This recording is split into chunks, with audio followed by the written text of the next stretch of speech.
Bwana Yesu apewe sifa. Mtu wa Mungu unanisikiliza, nichukue fursa hii katika marafiki zangu wote na watu wa Mungu wote unaonifuatilia katika mtandao wa kijamii. Leo tunataka tujifunze kwa habari ya kufunikwa kupitia jina. Watu wengi wamekuwa wakipita katika mateso, roho za mahangaiko.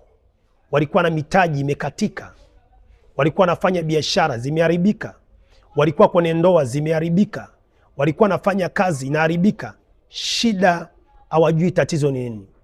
Nataka niwaambia kwamba shida ni jina lako katika ulimwengu wa roho.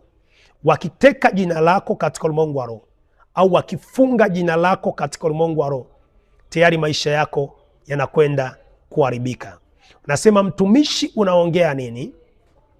Kinachokuwakilisha ulimwengu wako wa roho ni jina lako.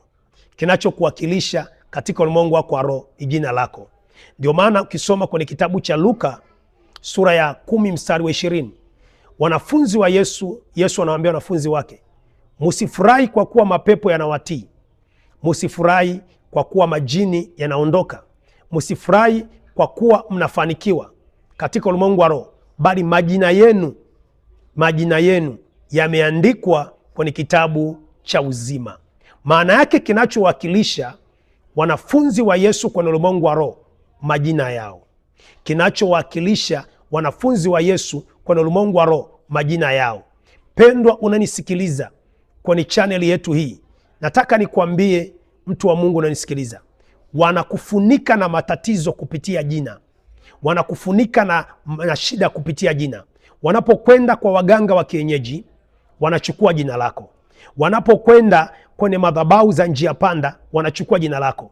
Wanaweza wakatafuta mavazi yako wakakosa, wanaweza wakatafuta nguo zako wakakosa, lakini wanatafuta jina lako, ndio anaenda kusimama nalo. Na yule anaenda kuroga huwa anatamka kwenye jina, mtu huyu asifanikiwe, ndoa yake ife, uchumi wake ufe, kazi yake ife, asikubalike, akataliwe. Wanaroga kupitia jina lako.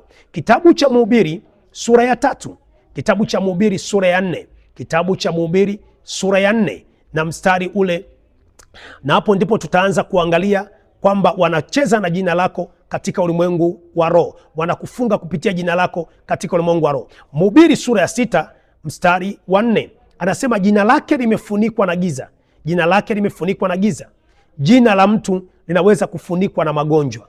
Jina la mtu linaweza kufunikwa na laana. Jina la mtu linaweza kufunikwa na roho za kukataliwa. Jina la mtu linaweza kufunikwa na roho za uzinzi. Unatamkiwa tu awe mzinzi huyu, asifanikiwe huyu, akataliwe huyu, afilisike huyu.